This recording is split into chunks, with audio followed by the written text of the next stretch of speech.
की, सुखदेव जी महाराज की। राधे राधे। आज कथा है भगवान श्री कृष्ण का मथुरा में प्रवेश और कंस का स्वाहा।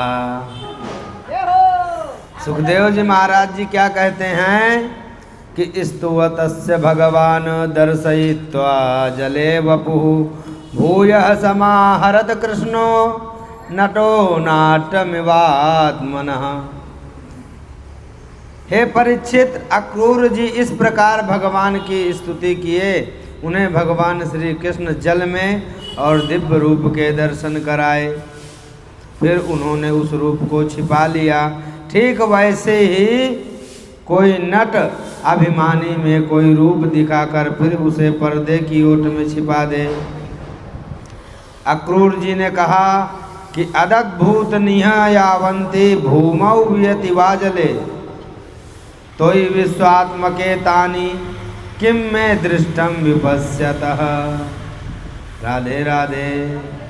पहले क्यों नहीं जलवल पी लिए जैसे मैं पी हुई कि बैठा।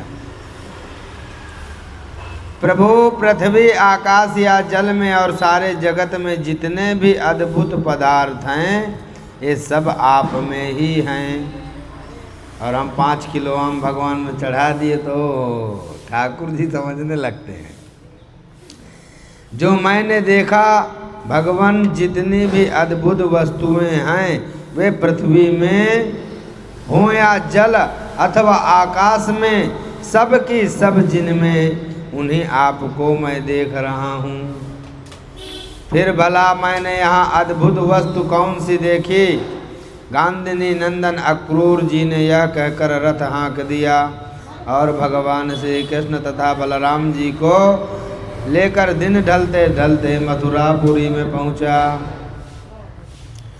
नंद बाबा ब्रजवासी पहले से ही वहाँ पहुँच गए थे और मथुरा के बाहरी उपवन में रुककर उनकी प्रतीक्षा कर रहे थे।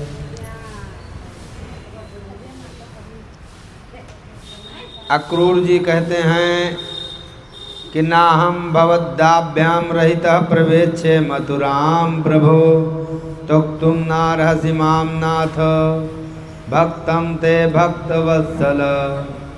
हे प्रभु, आप दोनों के बिना मैं मथुरा में नहीं जा सकता। स्वामी, मैं आपका भक्त हूँ। भक्त वत्सल प्रभु, आप मुझे मत छोड़िए।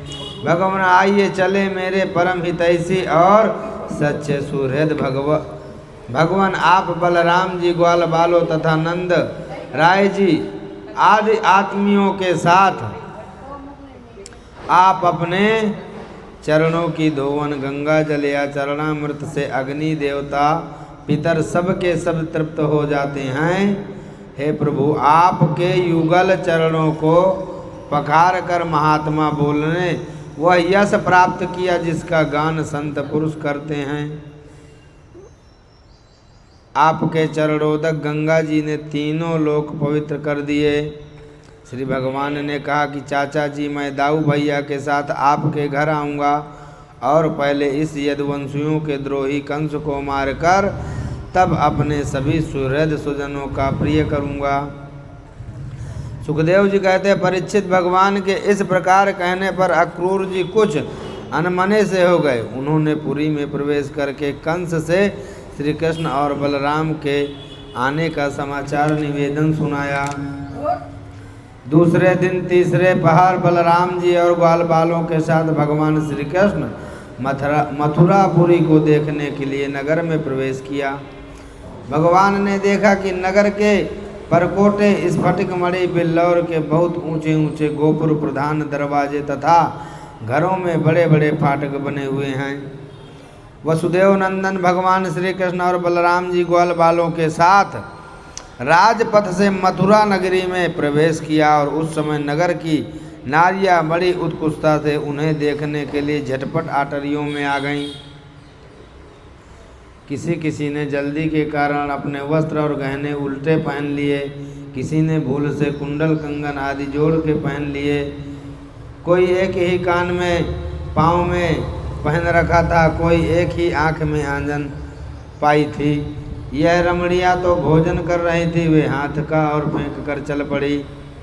मथुरा की स्त्रियां बहुत दिनों से भगवान श्री कृष्ण की अद्भुत लीलाएं सुनती आ रही थी, पर उनके चिरकाल से भगवान श्री कृष्ण के लिए चंचल व्याकुल हो रहे थे। आज उन्होंने उन्हें देखा।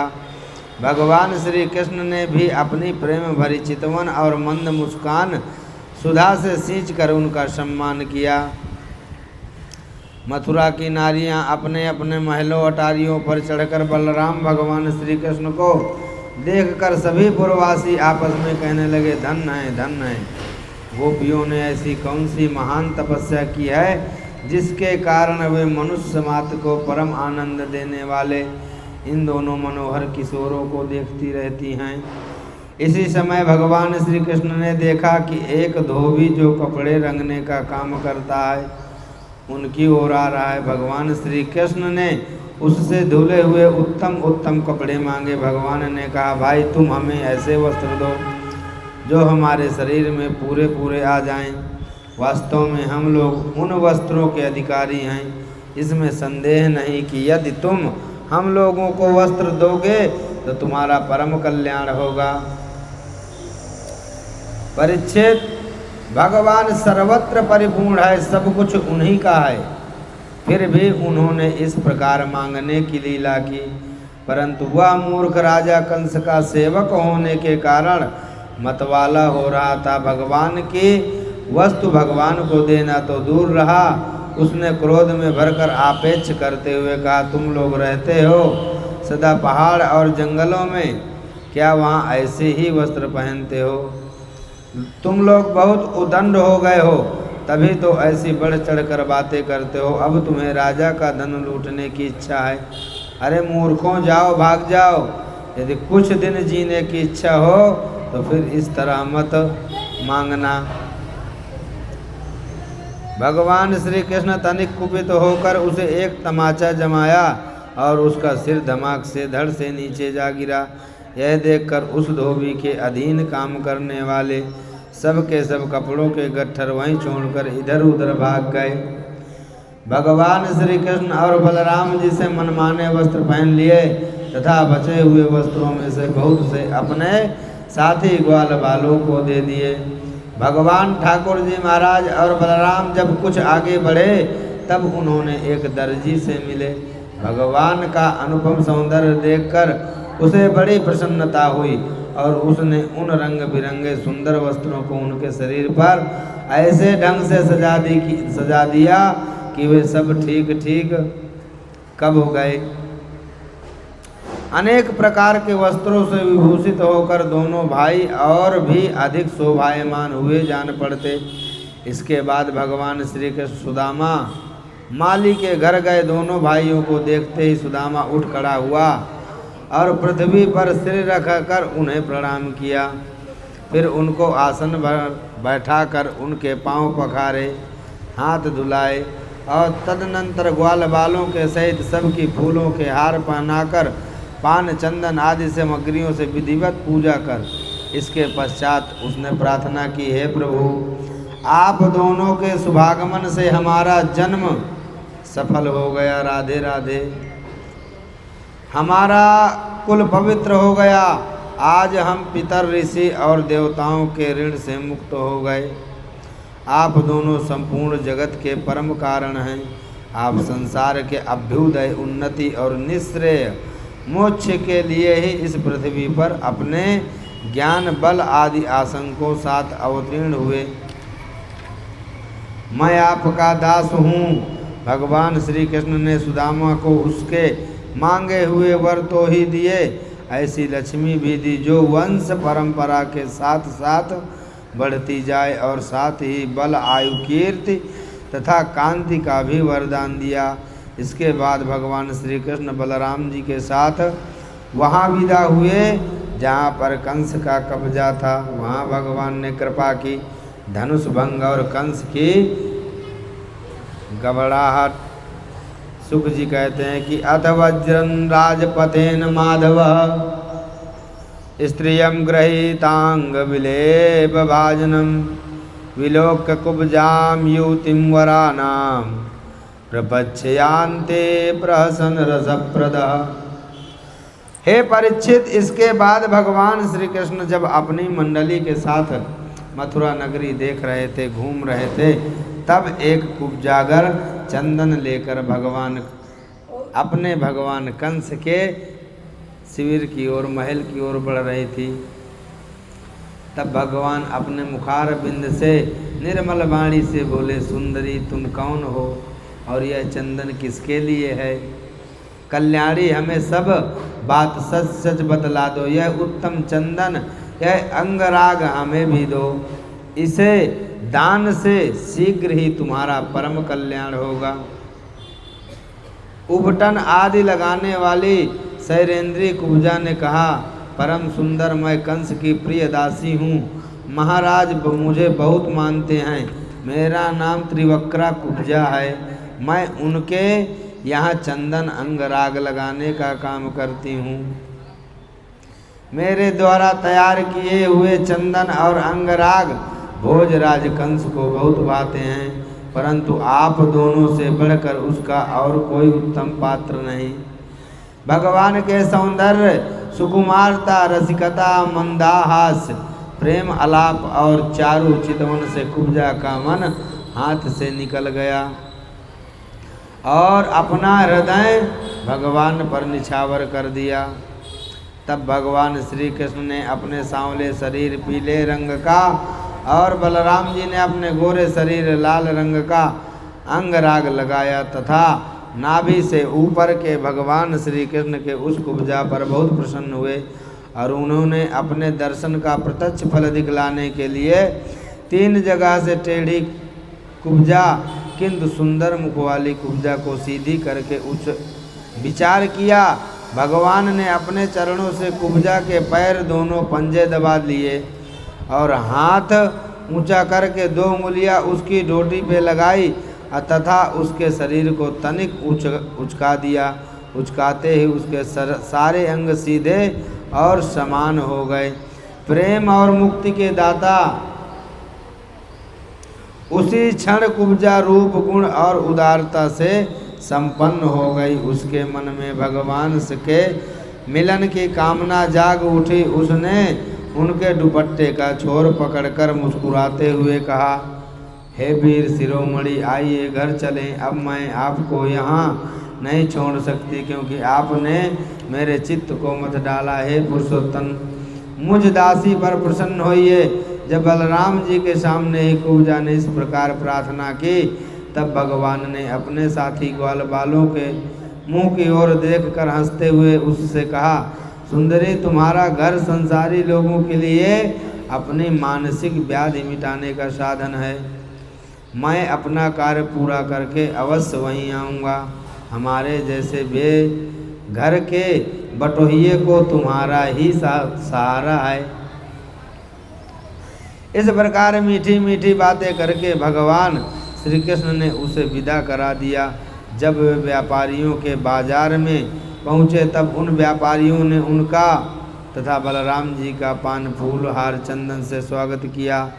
इसके बाद भगवान श्री कृष्ण पूर्ववासियों से धनुष यज्ञ स्थान पूछा।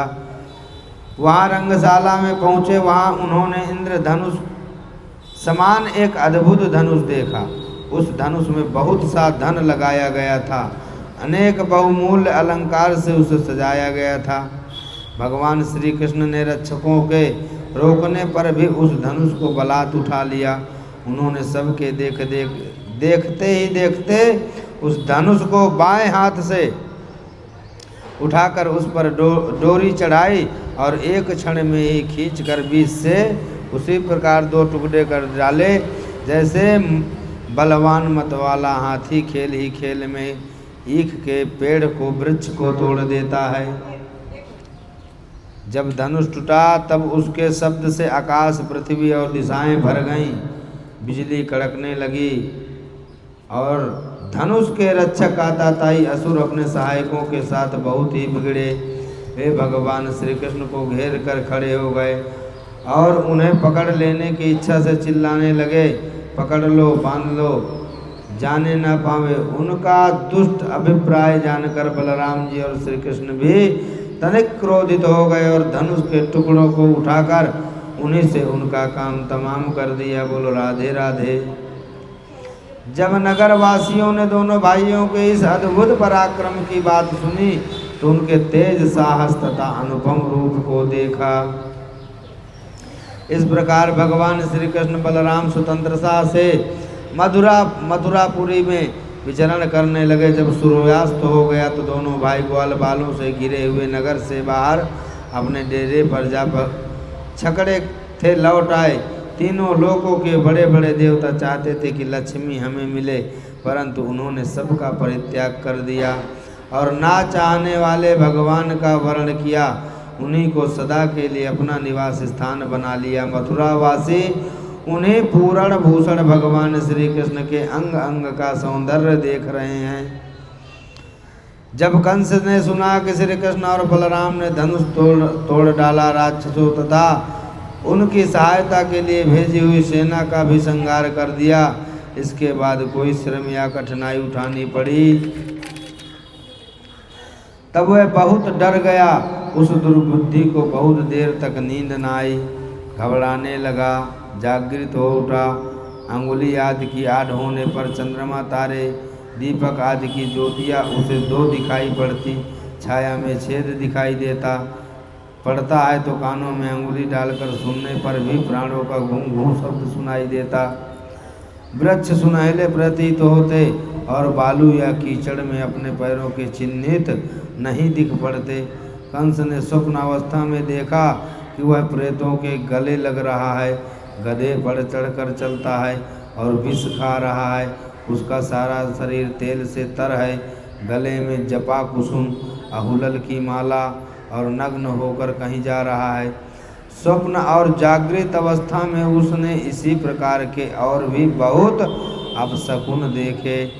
उनके कारण उसे बड़ी चिंता हो गई, वह मृत्यु से डर गया और उसे नींद न आई। परीक्षित, जब रात बीत गई और सूर्य नारायण पूर्व समुद्र से उठकर ऊपर उठे, तब राजा कंस ने मल्ल क्रीड़ा दंगल का महोत्सव प्रारंभ कराया और राज कर्मचारियों के रंगभूमि को भली भांति सजाया। तुम्हारे भेरी आदि बाजने लगे, लोगों के बैठने मंच, फूलों की गजरों, झड़ियों की वस्त्र।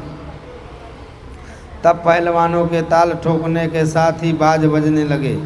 पहलवान खूब सज धर कर अपने उदारतों के साथ अखाड़ों में उतरे। चाड़ूर, मुष्टि, कूट, सल और तोसल आदि प्रधान पहलवान बाजों की सुमधुर जैसे पर्वतों को चूर कर दे। उसी समय भोजराज कंस ने नंद आदि गोपों को बुलवाया और उन लोगों ने आकर उसे तरह तरह की भेंट दी और फिर जाकर वे एक मंच पर बैठ गए। सुखदेव जी कहते हैं कि अत कृष्णश्च रामश्च कृतौसो चौपरंतपा मल्लदुन्दुभि निर्घोषम श्रुत्वा द्रोष्टुमयो यतो रंगद्वारं समासाद्य तस्मिन् नागमवस्थितं वा अपश्यत कुयं पिंडम कृष्णो विष्टचोदितम्। सुखदेव जी कहते हैं कि काम क्रोध आदि शत्रुओं को पराजित करने वाले परीक्षित अब दो दंगल के अनुरूप नगाड़े ध्वनि सुनकर रंगभूमि देखने के लिए चल पड़े। भगवान श्री कृष्ण भूमि के दरवाजे पर पहुंचकर देखा कि वहाँ महावत की प्रेरणा से कुयवलया पीड नाम का हाथी खड़ा है। तब भगवान कृष्ण ने अपनी कमर कस ली और घुंघराली अलके समेट ली तथा मेघ के समान गंभीर वाणी से महावत को ललकार कर कहा, महावत, ओ महावत, हम दोनों को रास्ता दे दे, हमारे मार्ग से हट जा। अरे सुनता नहीं, देर मत कर, नहीं तो मैं हाथी सहित तुझे यमराज के घर भेज दूंगा। इस प्रकार धमकाया। तब वह क्रोध से तिलमिला उठा और उसने काल मृत्यु तथा यमराज के समान अत्यंत भयंकर कुयवल पीठ को अंकुश की मार से क्रुद्ध करके श्री कृष्ण की ओर बढ़ा दिया। कुयलवा पीठ ने भगवान की ओर झपट कर उन्हें बड़ी तेज से सूंड में लपेट लिया, परंतु भगवान सूंड से ही बाहर सरक आए और उसे एक घूंसा जमाकर उसके पैरों के बीच में जा दिए। उन्हें अपने सामने ना देखकर कुयलवा पीठ को बड़ा क्रोध हुआ उसने सूंघ कर भगवान को अपनी सूंड से टटोल लिया और पकड़ा भी, परंतु उन्होंने बलपूर्वक अपने को उससे छुड़ा लिया। इसके बाद भगवान उस बलवान हाथी को पूंछ से पकड़कर खेल खेल में ही उसे हाथ के पीछे से घसीट लाए, जैसे गरुड़ सांप को घसीट लाता है। जिस प्रकार घूमते ही बछड़े साथ बालक घूमता है, अथवा स्वयं भगवान श्री कृष्ण जिस प्रकार बछड़े से खेलते थे, वैसे ही वे उस पूंछ पकड़कर उसे घुमाने लगे। जब वह दाएं के घूमकर उनको पकड़ना चाहे तब वह बाएं हो जाते, और जब वह बाएं की ओर घूमता तब वो दाएं हो जाते। इसके बाद हाथी के सामने आकर उन्होंने उसे एक घूंसा जमाया और उसे गिराने के लिए इस प्रकार उसके सामने भागने लगे मानो वह अब छू लेता। भगवान श्री कृष्ण ने दौड़ते दौड़ते एक बार खेल खेल में ही पृथ्वी पर गिरने का अभिनय किया और झट से वहां उठकर भाग खड़े हुए। उस समय वह हाथी क्रोध से जल भुन रहा था। उसने समझा कि वे गिर पड़े और बड़े जोर से अपने दोनों दांत धरती पर मारे। जब कोयलवा पेड़ यह आक्रमण व्यर्थ हो गया तब वह और चिढ़ गया और महात्माओं को प्राणों से वह क्रुद्ध होकर भगवान श्री कृष्ण पर ऐसे टूट पड़ा। भगवान मधुसूदन ने जब उसे अपनी ओर झटकते देखा तब उसके पास चले गए और अपने एक ही हाथ से उसका सूंड पकड़कर उसे धरती पर पटक दिया। उसके गिर जाने से भगवान के सिंह के समान खेल ही खेल में पैरों से दबाकर दांत उखाड़ लिए और उसी से हाथी की महावत का काम तमाम कर दिया। बोलिए राधे राधे। मरे हुए हाथी को छोड़कर भगवान श्री कृष्ण हाथों में उस दांत को लिए वही रंगभूमि में प्रवेश किया। उस समय उनकी शोभा देखने योग्य थी। उनके कंधे पर हाथी का दांत था रखा हुआ था। शरीर रक्त और मद की बूंदों से सुशोभित था और मुखल पर पसीने की बूंदें झलक रही थी। ध्यान कीजिए, परीक्षित भगवान श्री कृष्ण और बलराम दोनों ही हाथों में कोयलवा पीठ के बड़े बड़े दांत शस्त्र के समान लेकर सुशोभित हो रहे थे। कुछ ग्वाल बाल साथ चल रहे थे। इस प्रकार उन्होंने रंगभूमि प्रवेश किया। जिस समय भगवान श्री कृष्ण बलराम जी के साथ रंगभूमि में पधारे, उस समय वे पहलवानों को, वज्र कठोर शरीर साधारण मनुष्यों को, नर रत्न स्त्रियों को, मूर्तिमान कामदेव ग्वापों को, स्वजन दुष्ट राजाओं को दंड देने के शासक माता पिता के समान, बड़े बूढ़ों को, शिशु किस कंस को, मृत्यु अज्ञानों को, विराट योगियों को, परम तत्व और भक्ति शिरोमणि को, वृषणवंशियों का अपने इष्ट देव जान पड़े। मंचों पर जितने लोग बैठे थे वे मथुरापुर के नागरिक और राष्ट्र के जन समुदाय पुरुषोत्तम भगवान श्री कृष्ण और बलराम जी को देखकर इतने प्रसन्न हुए कि उनके नेत्र और मुख कमल खिल गए। उनके सौंदर्य और गुण माधुर्य और निर्भयता के कारण मानो मार्गदर्शन बातें कहते कहते सुनने लगे। ये दोनों साक्षात भगवान नारायण के अंश हैं। इस पृथ्वी पर वसुदेव के घर में अवतीर्ण हुए हैं। अंगुली दिखाकर ये सांवले सलोने कुमार देवकी के गर्भ से उत्पन्न थे। जन्माते ही वसुदेव जी ने इन्हें गोकुल पहुंचा दिया था। इतने दिनों तक ये वहाँ छिप कर रहे और नंद जी के घर में पलकर इतने बड़े हुए। इन्होंने ही पूतना, तृणावत, शंखचूड़, केसरी, धेनु आदि का सब दुष्टों का, यमलार्जुन का भी उद्धार किया। इन्होंने ही गौ आदि ग्वालों की, दानवों की ज्वाला से बचाया। जिस समय दर्शकों से यह चर्चा हो रही थी और अखाड़ों में तुरई आदि बज रहे थे, उस समय चारुण ने भगवान श्री कृष्ण और बलराम को संबोधन करके यह बात कही, नंद नंदन श्री कृष्ण और बलराम, तुम दोनों वीरों के आदरणीय हो। हमारे महाराज ने यह सुनकर कि तुम लोग कुश्ती लड़ने योग्य हो, निपुण हो, तुम्हारा कौशल देखने के लिए तुम्हें यहाँ बुलावाया है। देखो भाई, जो प्रजा मन वचन और कर्म से राजा का प्रिय कार्य करता है उसका भला ही होता है। इसलिए राजा की इच्छा से विपरीत काम करती है उसे हानि उठानी पड़ती है। ये सभी जानते हैं कि गाय और बछड़े चराने वाले ग्वाले प्रतिदिन आनंद से जंगलों में कुश्ती लड़ लड़ कर खेलते रहते हैं। परीक्षित, भगवान श्री कृष्ण तो चाहते ही थे कि इनसे दो हाथ करें, इसलिए उन्होंने चारूण की बात सुनकर उसका अनुमोदन स्वीकार किया और देश कल के अनुसार यह बात कही, चारूण, हम भी इन भोजराज कंस की वनवासी प्रजा हैं, हमें इनको प्रसन्न करने का प्रयत्न अवश्य करना चाहिए, इसी में हमारा कल्याण है। किंतु चारूण, हम लोग अभी बालक हैं, इसलिए हम अपने समान बल वाले बालकों के साथ ही कुश्ती लड़ने का खेल करेंगे। कुश्ती समान बल वालों के साथ ही होनी चाहिए। चारूण ने कहा, अजी, तुम और बलराम न बालक हो और न तो किशोर हो, तुम दोनों बलवानों में श्रेष्ठ हो। तुमने अभी अभी 1000 हाथियों का बल रखने वाला कुयलवा पीठ को खेल खेल में ही मार डाला, इसलिए तुम दोनों हम जैसे बलवानों के साथ ही लड़ना चाहिए। श्री सुख जी कहते हैं कि एवं चर्चित संकल्पो भगवान मधुसूदन आस सादात चारूणम मुष्टिकम रोहिणी सुतः। वे लोग एक दूसरे को जीत लेने की इच्छा से हाथ बांधकर और पैरों में पैर अड़ाकर बलपूर्वक अपनी अपनी ओर खींचने लगे। वे पंजों से घुटनों से दूसरी ओर चोट करने लगे। इस प्रकार दांव पेच करते करते अपने अपने जोड़ीदार को पकड़ लिए, इधर उधर घुमाते, दूर ढकेल देते। परीक्षित, इस दंगल को देखने के लिए नगर की सी बहुत महिलाएं भी आई हुई थी। उन्होंने जब देखा कि बड़े बड़े पहलवानों के साथ ये छोटे छोटे बलहीन बालक लड़ाए जा रहे हैं, तो वे अलग अलग टोलियां बनाकर करुणावश आपस में बातचीत करने लगी। यह राजा कंस के सभासद बड़ा अन्याय अधर्म है। कितने खेद की बात है कि राजा के सामने ही बलि पहलवानों और निर्बल बालकों का युद्ध अनुमोदन। परंतु भगवान श्री कृष्ण और बलराम अभी जवान भी नहीं हुए, इनकी किशोर अवस्था थी। इनका एक एक अंग अत्यंत सुकुमार है। कहाँ ये और कहाँ वे। जितने लोग यहाँ इकट्ठे हुए देख रहे हैं, लेकिन कोई कुछ बोल नहीं रहा, धर्म का उल्लंघन नहीं कर रहा, अधर्म का। अब हमें भी यहाँ से चल देना चाहिए। जहाँ अधर्म की प्रधानता हो वहाँ कभी ना रहें।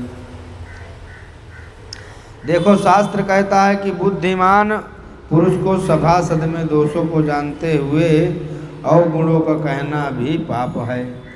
इसलिए जहाँ गलत हो वहाँ बोलना चाहिए, नहीं बोल पाओ तो उठ के चले जाना चाहिए। जानता है ऐसा कह देना, यह तीनों ही बातें मनुष्य को दोष भागी बनाती हैं। देखो देखो, श्री कृष्ण शत्रु के चारों ओर पैतरा बदल रहे हैं, उनके मुख पर पसीने की बूंदें ठीक वैसे ही शोभा दे रही हैं। सखी, पता नहीं गोपियों ने कौन सी तपस्या की है जो ऐसे 2 भगवान नारायण स्वरूप मिले हैं। ये कौन सी तपस्या का फल है। श्री कृष्ण जब प्रातः काल गौं चराने जाते हैं, भरत शिरोमणि जिस समय पूर्ववासिनी की स्त्रियां इस प्रकार बातें कर रही थी, उसी समय योगेश्वर भगवान श्री कृष्ण के मन ही मन शत्रु को मार डालने का निश्चय किया। और स्त्रियां को यह भय पूर्ण बड़े माता पिता देव की वसुदेव भी सुन रहे थे। वे पुत्र स्नेह व शोक से विहल हो गए। उनके हृदय में बड़ी जलन, बड़ी पीड़ा होने लगी, क्योंकि वे अपने पुत्र के बलवीर को नहीं जानते थे। भगवान श्री कृष्ण और उनसे भिड़ने वाला चारूण दोनों ही भिन्न भिन्न प्रकार के दांव पेंच का प्रयोग करते हुए परस्पर जिस प्रकार लड़ रहे थे, वैसे ही बलराम की और मुष्टिक भी भिड़े हुए थे।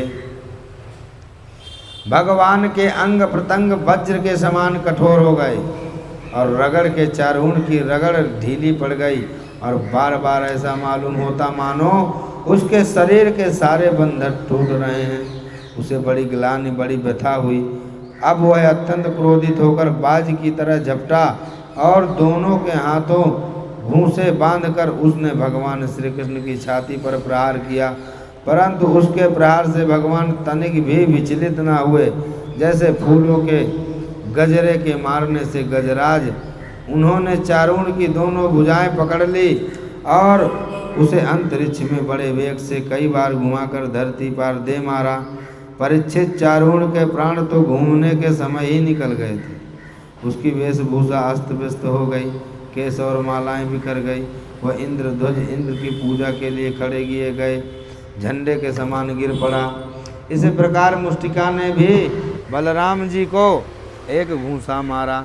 इस पर बलि बलराम जी के उस बड़े जोर से एक तमाचा जड़ दिया। तमाचा लगने से वह कांप उठा और आंधी से उखड़े हुए वृक्ष के समान अत्यंत व्यथित होकर और अंत में प्राणहीन होकर खून उगलता हुआ पृथ्वी पर गिर पड़ा। जब चारूण, मुष्टिक, कुटसल और तोसल ये पांचों पहलवान मर चुके, तब जो बचे थे वे अपने प्राण बचाने के लिए स्वयं वहां से भाग खड़े हुए। उनका भाग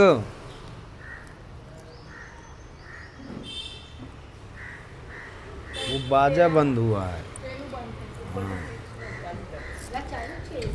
चार्जर लगाओ। ग्वाल बालों का खींच खींच कर उनके साथ भिड़ने और नाच नाच कर भेरी ध्वज के साथ अपने नूपुरों की झरकारों को मिलकर मल्ल कीड़ा। भगवान श्री कृष्ण और बलराम अद्भुत लीला को देखकर सभी दर्शकों का बड़ा आनंद आया और कंस इस प्रकार बढ़ चढ़कर बकवाद कर रहा था कि अविनाशी श्री कृष्ण कुपित होकर फुर्ती से वेगपूर्वक उछलकर लीला से ही उसके ऊंचे मंच पर जा चढ़े। जब मनस्वी कंस ने देखा कि मेरे मृत्यु भगवान श्री कृष्ण सामने आ गए हैं, तब वह सहसा अपने सिंहासन से उठ खड़ा हुआ और हाथ में ढाल तलवार उठा ली। हाथ में तलवार लेकर वह राधे राधे चोट करने का अवसर ढूंढता हुआ पैंतरा बदलने लगा। आकाश में उड़ते हुए बाज के समान वह कभी दाईं ओर जाता तो कभी बाईं ओर, परंतु भगवान प्रचंड तेज, अत्यंत दुस्साह, जैसे गरुड़ सांप को पकड़ लेते हैं वैसे ही भगवान ने बलपूर्वक उसको पकड़ लिया। उसी समय कंस का मुकुट गिर गया और भगवान ने उसे केस से पकड़कर उसी ऊंचे मंच में रंगभूमि पर गिरा दिया। फिर परम स्वतंत्र और स्वयं कूद पड़े। उनके कूदते ही कंस की मृत्यु हो गई। बोलिए राधे राधे। सबके देखते देखते भगवान श्री कृष्ण ने कंस की लाश को धरती पर उसी प्रकार घसीटने लगे जैसे सिंह हाथी को घसीटते हैं। नरेंद्र, उस समय सबके मुंह से हाय हाय की बड़ी ऊंची आवाज़ सुनाई पड़ी। कंस नित्य निरंतर बड़ी गड़बड़ाहट के साथ श्री कृष्ण का ही चिंतन करता रहता था। वह खाते पीते, सोते, चलते, बोलते, सांस लेते, सब समय अपने सामने चक्र हाथ में लिए भगवान श्री कृष्ण को ही देखता। इस नित्य चिंतन के फलस्वरूप वह चाहे द्वेष भाव से ही क्यों न किया गया हो, उसे भगवान के उस रूप की प्राप्ति हुई, सारूप मुक्ति हुई, जिसकी प्राप्ति बड़े बड़े तपस्वी योगियों को भी नहीं होती। इसलिए कहते हैं कि भाव कुभाव जपहूँ आलसहूँ। आप चाहे जिस तरह जपो, पर भगवान का जाप करना चाहिए। तस्यानुजा भ्रातरो अष्टौ कन्यो ग्रोधकादयः अब्बधानुन्न विक्रूदा भ्रातु निर्वेशकारिणा। और कंस के कंक और न्योग्र आदि 8 छोटे भाई थे। वे अपने बड़े भाई का बदला लेने के लिए क्रोध से आग बबूले होकर भगवान की ओर दौड़े। तब बलराम जी ने देखा कि वे बड़े योग से युद्ध के लिए तैयार होकर दौड़े आ रहे हैं। तब उन्होंने परिघ उठाकर उन्हें वैसे ही मार डाला जैसे सिंह पशुओं को मार डाला। उस समय आकाश में दुंदुभियाँ बजने लगी। भगवान के विभूत स्वरूप ब्रह्म शंकर आदि देवता बड़े आनंद से पुष्पों की वर्षा करने लगे। सुखदेव जी कहते हैं कि राज ज्योति अवश्य भगवान लोक भावना या माहुलौर किंकी संस्था भतानाम समकारयत। परीक्षित, भगवान श्री कृष्ण ही सारे संसार के जीवन दाता हैं। उन्होंने रानियों को ढाढ़स बंधाया, सांत्वना दी, फिर लोक रीति के अनुसार मरने वालों को जैसा किया कर्म होता है वह सब कराया। तदनंतर भगवान श्री कृष्ण और बलराम जी जेल में जाकर अपने माता पिता को बंधन से मुक्त करवाया, किंतु अपने पुत्रों के प्रणाम करने पर भी देवकी और वसुदेव ने उन्हें जगदीश्वर समझकर अपने हृदय से नहीं लगाया। उन्हें शंका हो गई कि हम जगदीश्वर की पुत्र कैसे समझें। सुखदेव जी कहते हैं कि परीक्षित, भगवान श्री कृष्ण ने देखा कि माता पिता को मेरे ऐश्वर्य का, मेरे भगवत भाव का ज्ञान हो गया है, परंतु इन्हें ऐसा ज्ञान होना ठीक नहीं, इससे तो ये पुत्र स्नेह का सुख ही नहीं पा सकेंगे। ऐसी सोचकर उन्होंने उन पर अपनी वह योग माया फैला दी जो उनके स्वजनों को मुक्त रखकर उनकी लीला में सहायक होती है। यदुवंश शिरोमणि भगवान श्री कृष्ण बड़े भाई बलराम जी के साथ अपने माँ बाप के पास जाकर आदर पूर्वक, विनय पूर्वक झुककर मेरी अम्मा, मेरी पिताजी, इन शब्दों से उन्हें प्रसन्न करते हुए कहने लगे, पिताजी, माताजी, हम आपके पुत्र हैं और आप हमारे लिए सर्वदा उत्कंठित रहें, फिर भी आप हमारे बाल्य, पौगंड और किशोर अवस्था सुख हमसे नहीं पा सके। दुर्दैववश हम लोगों को आपके पास रहने का सौभाग्य ही नहीं मिला। इसी से बालकों को माता पिता के घर में रहकर जो लाड प्यार का सुख मिलता है वह हमें भी नहीं मिल सका। पिता और माता यह शरीर को जन्म देते हैं और इसका लालन पालन, तब कहीं जाकर यह शरीर धर्म, अर्थ और काम, मोक्ष की प्राप्ति का साधन बनता है। यदि कोई मनुष्य 100 वर्ष तक जीकर माता और पिता की सेवा करता रहे तब भी वह उनके उपकार से उऋण नहीं हो सकता। राधे राधे। जो पुत्र सामर्थ्य रहते भी अपने माँ बाप का शरीर और धन से सेवा नहीं करता, उसके मरने पर यमदूत उसे उसके अपने शरीर का मांस खिलाते हैं।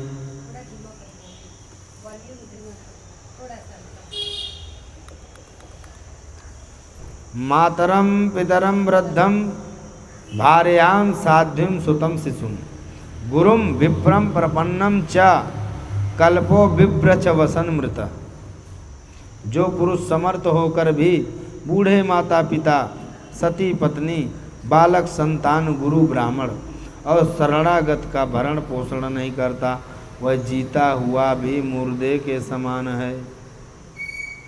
पिताजी, हमारे इतने दिन व्यर्थ ही बीत गए क्योंकि कंस के भय से सदा उदग निश्चित रहने वाले हम आपकी सेवा करने में असमर्थ रहे, क्षमा करें। सुखदेव जी कहते हैं कि परीक्षित, अपनी लीला से मनुष्य बने हुए विश्वात्मा श्री हरि जी इस वाणी से मोहित हो देवकी वसुदेव ने उन्हें गोद में उठा लिया और हृदय में चिपकाकर परम आनंद प्राप्त किया। राजन, वे स्नेह पाप से बंधकर पूर्णतः मोहित हो गए और आंसुओं की धारा उनका अभिषेक करने लगी। हे देवकी नंदन भगवान श्री कृष्ण इस प्रकार अपने माता पिता को सांत्वना दिए। कुकुर आदि वंशों में उत्पन्न समस्त जातीय संबंधियों को ढूंढकर बुलवाया। अब सारे के सारे यदुवंशी भगवान श्री कृष्ण तथा बलराम जी के बाहुबल से सुरक्षित थे। उनकी कृपा से उन्हें किसी प्रकार की व्यथा न थी, दुख नहीं था। उनके सारे मनोरथ सफल हो गए थे, कृतार्थ थे। प्रिय परीक्षित, अब देवकी नंदन भगवान श्री कृष्ण बलराम जी दोनों नंद बाबा के पास आए और गले लगने के बाद उनसे कहने लगे, पिताजी, आपने और माँ यशोदा ने बड़े स्नेह और दुलार से हमारा लालन पालन किया। इसमें कोई संदेह नहीं कि माता पिता संतान पर अपने शरीर से भी अधिक स्नेह करते हैं। जिन्हें पालन पोषण न कर सकने के कारण स्वजन संबंधियों ने त्याग दिया है, उन बालकों को जो लोग अपने पुत्र के समान लाड प्यार से पालते हैं वे ही वास्तव में उनके माँ बाप हैं। पिताजी, अब आप लोग ब्रज में जाइए। इसमें संदेह नहीं कि हमारे बिना वात्सल्य स्नेह के कारण आप लोगों को बहुत दुख होगा। यहाँ के सुहृद संबंधियों को सुख करके हम आप लोगों से मिलने के लिए आएंगे। भगवान श्री कृष्ण ने नंद बाबा और दूसरे ब्रजवासियों को इस प्रकार समझा बुझाकर बड़े आदर के साथ वस्त्र आभूषण और उनके धातुओं से बने बर्तन आदि देकर उनका सत्कार किया। भगवान की बात सुनकर नंद बाबा ने प्रेम से अधीर होकर दोनों भाइयों को गले लगा लिया और फिर नेत्रों में आंसू भरकर गोपों के साथ ब्रज के लिए प्रस्थान किया। हे राजन, इसके बाद वसुदेव जी ने अपने पुरोहित गर्गाचार्य तथा दूसरे ब्राह्मणों से दोनों पुत्रों का विधि पूर्वक द्विजाति समुचित यज्ञोपवीत संस्कार करवाया। उन्होंने विविध प्रकार के वस्त्र और आभूषणों से ब्राह्मणों का सत्कार करके अब ये दोनों गुरुकुल में निवास करने की इच्छा से कश्यप गोत्री सांदीपनी मुनि के पास गए, जो अवंतीपुर उज्जैन में रहते थे। वे दोनों भाई विधि पूर्वक गुरु जी के पास रहने लगे।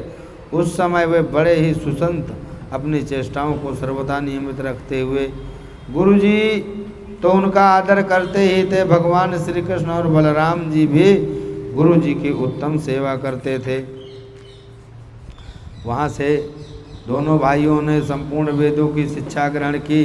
इनके सिवा मंत्र और देवताओं के ज्ञान के साथ धनुर्वेद, मनुस्मृति, धर्मशास्त्र, मीमांसा और वेदों का तात्पर्य बदलाने वाले शास्त्र, तर्क विद्या, न्याय शास्त्र आदि की भी शिक्षा ग्रहण की।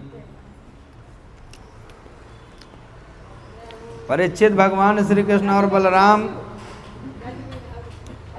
केवल 64 दिन और रात में संयम शिरोमणि दोनों भाइयों ने 64 कलाओं ज्ञान प्राप्त कर लिया। कितने दिनों में? 64 कलाएं 64 दिन में। इस प्रकार अध्ययन समाप्त होने पर उन्होंने संदीपनी मुनि से प्रार्थना की कि आपकी जो इच्छा हो गुरु दक्षिणा मांग लो। महाराज संदीपनी मुनि ने उनकी अद्भुत महिमा और अलौकिक बुद्धि का अनुभव कर लिया था, इसलिए उन्होंने अपनी पत्नी से सलाह करके यह गुरु दक्षिणा मांगी कि प्रभास क्षेत्र में हमारा बालक समुद्र में डूबकर मर गया था, तुम लोग ला दो। बलराम जी और कृष्ण जी पराक्रम अनंत तथा दोनों ही महारथी थे। उन्होंने बहुत अच्छा कहकर गुरु जी की आज्ञा स्वीकार की और रथ पर सवार होकर प्रभास क्षेत्र में गए। और भगवान ने समुद्र से कहा, समुद्र तुम यहाँ अपनी बड़ी बड़ी तरंगे हमारे जिस गुरुपुत्र को बहा ले गए थे उसे लाकर शीघ्र हमें दो। मनुष्य वेशधारी समुद्र ने कहा, देवादि देव श्री कृष्ण, मैंने उसे बालक को नहीं लिया है। मेरे जल में पंचजन नाम का एक बड़ा भारी दैत्य जाति का असुर संख्य में रूप में रहता है, अवश्य ही उसने वह बालक को चुरा लिया होगा। राधे राधे। समुद्र की बात सुनकर भगवान तुरंत ही जल में जा घुसे और शंखचूर को मार डाला, परंतु वह बालक उसके पेट में नहीं मिला। तब उसके शरीर का शंख लेकर भगवान रथ पर चले आए और वहाँ से बलराम जी के साथ श्री कृष्ण ने यमराज की प्रिय पुरी संयमनी में जाकर अपना शंख बजाया। शंख का शब्द सुनकर सारी प्रजा का शासन करने वाले यमराज ने उनका स्वागत किया और भक्ति भाव से भरकर विधि पूर्वक उनकी बहुत बड़ी पूजा की। भगवान ने कहा, यमराज, यहाँ अपने कर्म बंधन के अनुसार मेरा गुरुपुत्र लाया गया है, तुम मेरी आज्ञा स्वीकार करो और उसके कर्म पर ध्यान न देकर उसे मेरे पास ले आओ।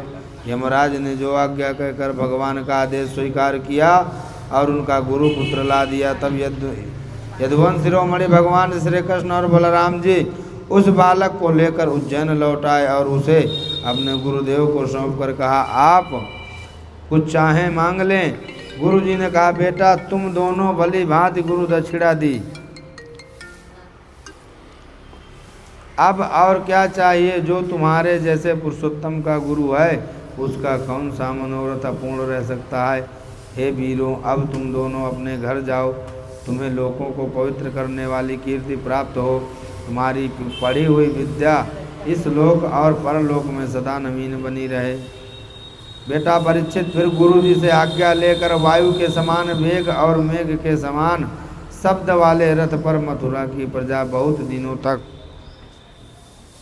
दुखी हो रही। अब उन्हें आया हुआ देख सब के सब परमानंद में मग्न हो गए, मानो खोया हुआ धन मिल गया हो। बोलिए राधे राधे। सुखदेव जी कहते हैं कि परीक्षित, उद्धव जी वृषणी वंशियों में एक प्रधान पुरुष थे।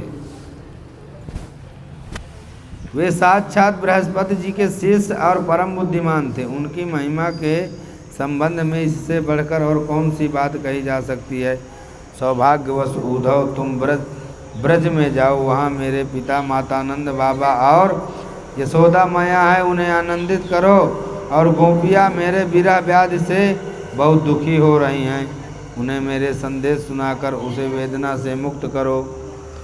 प्यारे उद्धव, गोपियों का मन नित्य निरंतर मुझ में ही लगा रहता है, उनके प्राण, उनका जीवन, उनका सर्वस्व मैं ही हूँ।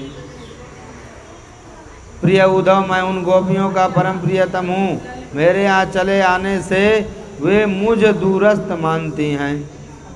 सुखदेव जी कहते हैं, परीक्षित, जब भगवान श्री कृष्ण ने यह बात कही तो उद्धव जी बड़े आदर से अपने स्वामी का संदेश लेकर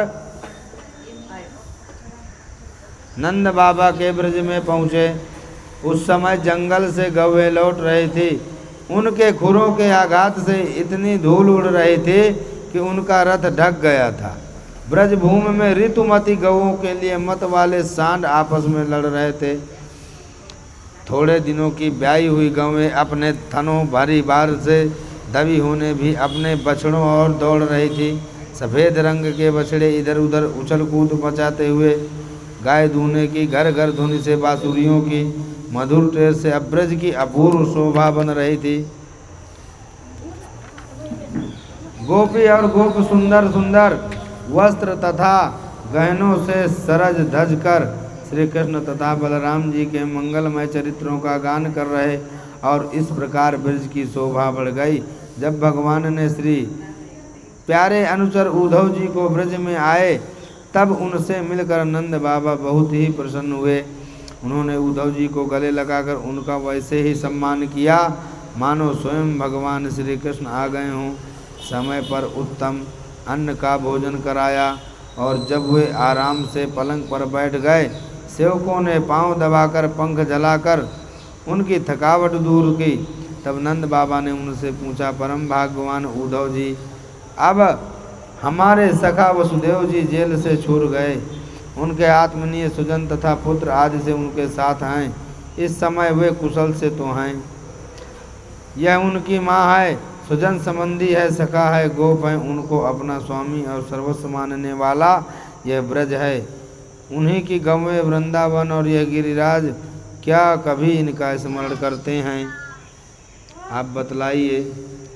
जब हम देखते हैं कि वह नदी है जिसमें श्री कृष्ण जल क्रीड़ा करते हैं, या गिरिराज ये उन्होंने से एक हाथ पर उठा लिया था, इससे संदेह नहीं कि मैं श्री कृष्ण और बलराम को देव शिरोमणि मानता हूँ, और यह भी मानता हूँ कि वे में देवताओं को भी बहुत बड़ा प्रयोजन सिद्ध करने के लिए यहाँ आए हुए हैं। सुखदेव जी कहते हैं, परीक्षित, नंद बाबा का हृदय यूँ ही भगवान श्री कृष्ण के अनुराग रंग में रंगा हुआ था।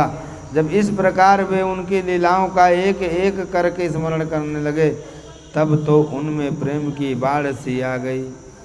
यशोदा रानी भी वहाँ बैठकर नंद बाबा की बातें सुन रही थी। श्री कृष्ण की एक एक लीला सुनकर उनके नेत्रों से आंसू बहे जाते, और पुत्र स्नेही बाढ़ से उनके स्तनों से दूध की धारा बह जा रही। उद्धव जी नंद बाबा और यशोदा रानी के हृदय में श्री कृष्ण के प्रति ऐसा अगाध अनुराग देखकर आनंद मग्न हो गए और कहने लगे, युवां सलग्धात् तमौनूनम देहिनाम यमानद नारायणे खिल गुरौ यत कृतामतिरिद्वसी। हे मानद, इसमें संदेह नहीं कि आप दोनों समस्त शरीरधारियों में अत्यंत भाग्यवान, सराहना करने योग्य हैं। बलराम और श्री कृष्ण पुराण पुरुष हैं, वे सारे संसार के उपादान कारण हैं, निमित्ताकरण हैं। भगवान श्री कृष्ण पुरुष हैं, बलराम जी प्रधान प्रकृति हैं। ये दोनों समस्त शरीर में प्रविष्ट होकर उन्हें जीवन दान देते हैं। जो जीव मृत्यु समय अपने शुद्ध मन को एक क्षण के लिए भी उनमें लगा दे, शीघ्र ही सूर्य के समान तेजस्वी और ब्रह्ममय हो जाता है। वे वेगवान ही जो सबके आत्मा और परमात्मा कारण भक्तों की अभिलाषा पूर्ण करने वाले ग्रहण करके प्रकट हुए, उनके प्रति आप दोनों का ऐसा सुदृढ़ वात्सल्य अभाव। फिर महात्माओं, दोनों के लिए आप कौन सा शुभ कर्म करना शेष रह जाता है। एक शरीर के प्रति अभिमान न होने के कारण ना कोई उनका प्रिय और ना तो अप्रिय, सब और सब के प्रति समान। परीक्षित भगवान श्री कृष्ण के सखा उद्धव और नंद बाबा इसी प्रकार आपस में बात करते रहे। रात बीत गई। कुछ रात शेष रहने पर गोपियाँ उठी। दीपक जलाकर उन्होंने धर की देहली पर वास्तु देवता का पूजन किया, अपने घरों को झाड़ू बराकर साफ किया और फिर दही मथने लगी। गोपियों की कलाइयों में कंगन शोभायमान हो रहे थे। उस समय गोपियाँ कमल नयन भगवान श्री कृष्ण के मंगलमय चरित्रों का गान कर रही थी। उनका वह संगीत, दही मथने की ध्वनि, भगवत्युदिते सूर्ये नंदद्वारी ब्रजौकसः दृष्टवारथं सात कौभम कस्यायमीत चाब्रुवन। जब भगवान भुवन भास्कर का उदय हुआ तब ब्रज गांगनाओं देखा कि नंद बाबा के दरवाजे पर एक सोने का रथ खड़ा है और वे एक दूसरे से पूछने लगी कि ये रथ किसका है। किसी गोपी ने कहा कंस का प्रयोजन सिद्ध करने वाला अक्रूर ही तो कहीं फिर नहीं आ गया, जो कमल नयन प्यारे श्याम सुंदर को हमसे छीन ले गया। किसी दूसरी गोपी ने कहा क्या अब वह हमें ले जाकर अपने मरे हुए स्वामी का कंस का पिंडदान करेगा, अब यहाँ उसके आने का क्या प्रयोजन। ब्रजवासिनी स्त्रियाँ इसी प्रकार आपस में बातचीत कर रही थी कि उसी समय नित्य कर्म से निवृत्त होकर उद्धव जी आ पहुँचे। सुखदेव जी ने कहा कि परीक्षित गोपियों ने देखा कि श्री कृष्ण के सेवक उद्धव जी की आकृति और वेशभूषा श्री कृष्ण से मिलती जुलती थी। घुटनों तक लंबी लंबी भुजाएं, नूतल कमल दल के समान कोमल नेत्र, शरीर पर पीतांबर धारण किए हुए, गले में कमल पुष्पों की माला, कानों में मणि जड़ित कुंडल। जब इसने श्री कृष्ण जैसी वेशभूषा को धारण कर रखी है, सब की सब गोपियाँ उनका परिचय प्राप्त करने के लिए अत्यंत उत्सुक हो गईं और उद्धव जी को चारों ओर से घेर कर खड़ी हो गई। जब उन्हें मालूम हुआ कि ये तो रमा रमण भगवान श्री कृष्ण का संदेश लेकर, तब उन्होंने विनय से पूछा झुककर, सलज्ज हास्य चितवन और मधुर वाणी आदि से उद्धव जी का अत्यंत सत्कार किया और एकांत में आसन पर बैठा कर वे उनसे इस प्रकार कहने लगी। उद्धव जी वेद शास्त्र बहुत जानते थे, तो भगवान बोले आप जाओ वृंदावन और वहाँ गोप वो सब मेरे यहाँ आने के कारण सब दुखी हैं, तो आप उनको समझाओ। उद्धव जी हम जानते हैं कि आप यदुनाथ के पार्षद हैं, उन्हीं का संदेश लेकर पधारे हैं। आपके स्वामी ने आपने माता पिता को सुख देने के लिए आपको यहाँ भेजा है, अन्यथा हमें तो अब इस नंद गांव में गौओं के रहने की जगह में उनके स्मरण करने योग्य कोई भी वस्तु दिखाई नहीं पड़ती। माता पिता आदि सगे संबंधी स्नेह बंधन तो बड़े बड़े ऋषि मुनि भी बड़ी कठिनाई से छोड़ पाते हैं। दूसरों के साथ जो प्रेम संबंध का स्वांग किया जाता है वह तो किसी न किसी स्वार्थ के लिए ही होता है। भंवरों का पुष्प से और पुष्पों का स्त्रियों से ऐसा ही स्वार्थ का प्रेम संबंध होता है। जब वो ऐसा समझती है कि अब मेरे यहाँ आने वाले के पास धन नहीं है, तब उसे वह धाता बता देती है। जब प्रजा देखती है कि यह राजा हमारी रक्षा नहीं कर सकता, तब वह उसका छोड़ देती है। परीक्षित गोपियों के मन, वाणी और शरीर श्री कृष्ण से तल्लीन थे। एक गोपी ने कहा कि रे मधुप, तू कपटी का सखा है, इसलिए तू भी कपटी है। तू हमारे पैरों को मत छू, झूठे प्रणाम करके हमसे अनुनय विनय मत कर। हम देख रहे हैं कि श्री कृष्ण की जो वनमाला हमारी सातों वत्स स्थल से स्पर्श मसली हुई है, उसका पीला पीला कुमकुम तेरी मूँछों पर भी लगा है।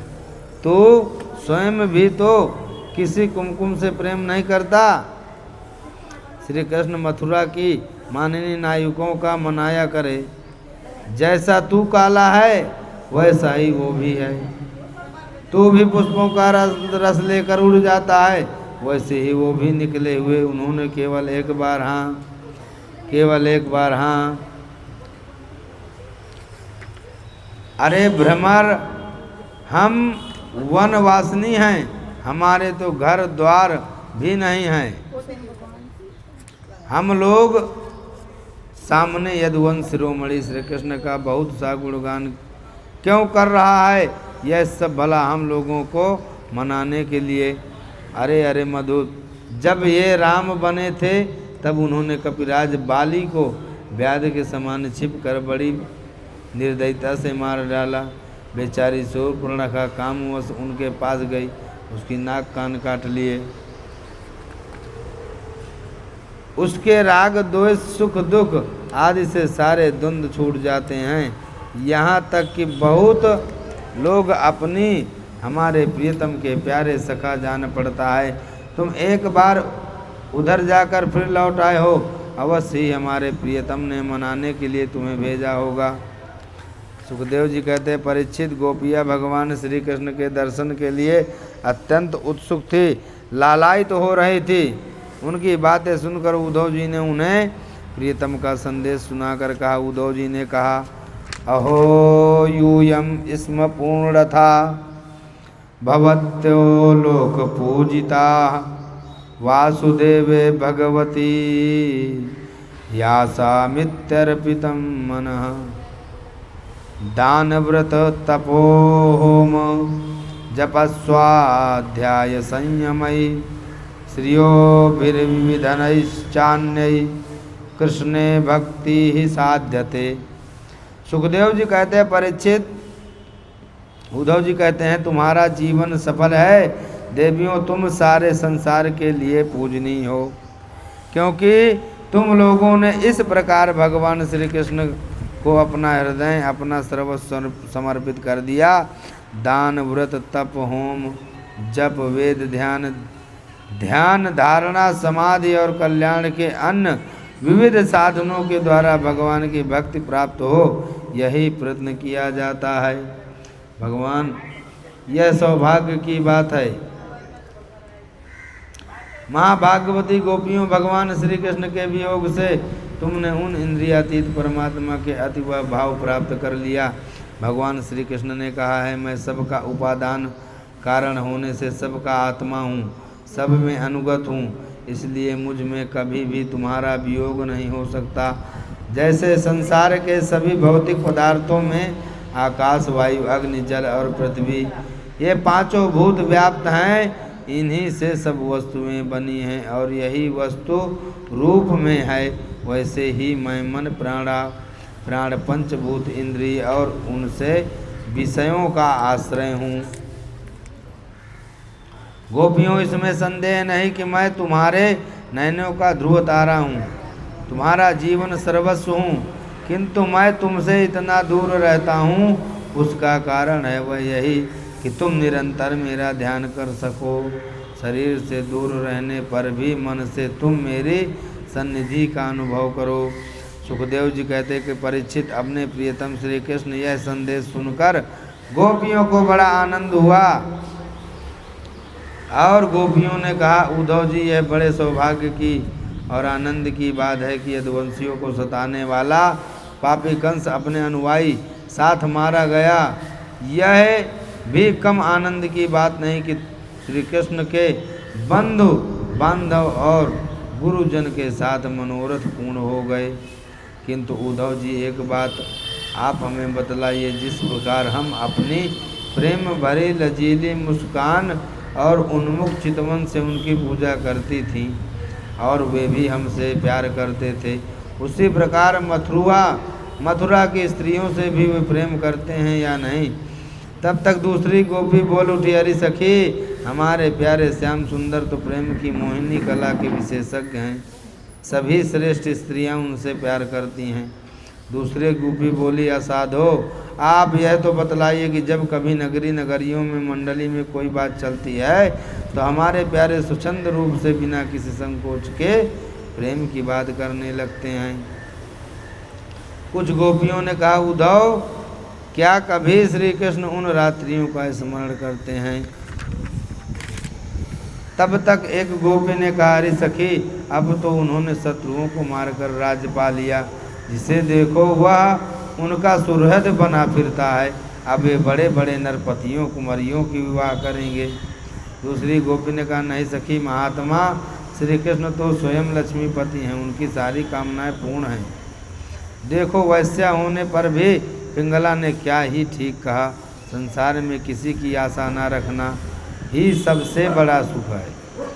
क्या है सबसे बड़ा सुख? संसार में किसी की आशा न रखना ही सबसे बड़ा सुख है। यह बात हम जानती हैं, फिर भी हम भगवान श्री कृष्ण के लौटने की आशा छोड़ने में असमर्थ हैं। उद्धव जी, यह वही नदी है जिसमें वे विहार करते थे, उनकी वह हंस की सुंदर चाल। सुखदेव जी कहते, प्रिय परीक्षित, भगवान श्री कृष्ण का प्रिय संदेश सुनाकर गोपियों की विरह व्याथा शांत हो गई। वे इंद्रियातीत भगवान श्री कृष्ण को अपने आत्मा रूप में पाकर उद्धव जी गोपियों की विरह व्यथा मिटाने के लिए कई महीनों तक वहीं रहे। वे भगवान श्री कृष्ण की अनेकों लीलाएं और बातें सुना कर ब्रजवासियों को आनंदित करते रहते। नंद बाबा के ब्रज में जितने दिनों तक उद्धव जी रहे, उतने दिनों तक भगवान श्री कृष्ण की लीला की चर्चा होते रहने के कारण ब्रजवासियों को ऐसा जान पड़ा मानो अभी एक ही क्षण हुआ है। भगवान के परम प्रेमी भक्त उद्धव जी कभी नदी तट पर जाते तो कभी वनों पर। उद्धव जी ने ब्रज में रहकर गोपियों का इस प्रकार की प्रेम विकलता और तथा बहुत सी प्रेमी चेष्टाएं देखी। कहाँ ये वनचरी आचार ज्ञान जात से हीन गंवार की गंवार ग्वालिने, और कहाँ सच्चिदानंद घन भगवान श्री कृष्ण में अनन्य परम प्रेम। राधे राधे। सुखदेव जी कहते हैं, परीक्षित, इस प्रकार कई महीनों तक ब्रज में रहकर उद्धव जी ने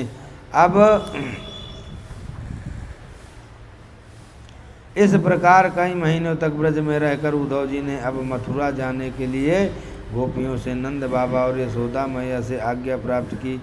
ग्वाल बालों से विदा लेकर वहाँ से यात्रा करके रथ पर सवार हुए। जब उनका रथ ब्रज से बाहर निकला तब नंद बाबा आदि गोपगण बहुत सी भेंट की सामग्री लेकर उनके पास आए और आंखों में आंसू भर भर कर उन्होंने बड़े प्रेम से कहा, उद्धव जी, अब हम यही चाहते हैं कि हमारे मन की एक एक वृत्ति, एक एक संकल्प श्री कृष्ण के चरण कमलों में ही आश्रित रहे, उन्हीं की सेवा के लिए उठे और उन्हीं में लगी भी रहे। हमारी वाणी नित्य निरंतर उन्हीं के नामों का उच्चारण करती रहे और शरीर उन्हीं को प्रणाम करता रहे। उद्धव जी, हम सच कहते हैं, हमें मोक्ष की इच्छा नहीं, बिल्कुल नहीं।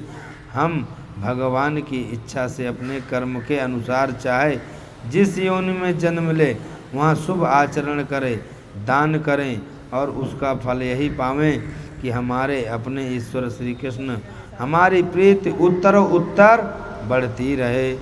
श्री कृष्ण भक्ति के द्वारा उद्धव जी का सम्मान अब वे भगवान श्री कृष्ण के द्वारा सुरक्षित मथुरापुरी में लौट आए। वहाँ पहुंचकर उन्होंने भगवान श्री कृष्ण को प्रणाम किया और उन्हें ब्रजवासियों की प्रेममयी भक्ति का उद्रेक जैसा उन्होंने देखा था कह सुनाया। इसके बाद नंद बाबा ने भेंट की, जो सामग्री दी थी उनको वसुदेव जी को, बलराम जी को और राजा उग्रसेन को दे दी। बोलिए श्री पुरुषोत्तम भगवान की जय। द्वारका पधारे प्रभु हजे तो मथुरा में लीला चाले छे। એટલે ઉદ્ધવ ને ત્યાં મોકલ્યા પાછા ગોકુળ માં એક ને પૂછે સમાચાર હાલ પૂછે કે કાનુડાનું બધું બરાબર છે ને એમને બધા કાનુડા વિલે પર બધા ગાંડા થઈ ગયા। શ્રીમન નારાયણ નારાયણ નારાયણ શ્રીમન નારાયણ નારાયણ गोविंद नारायण नारायण।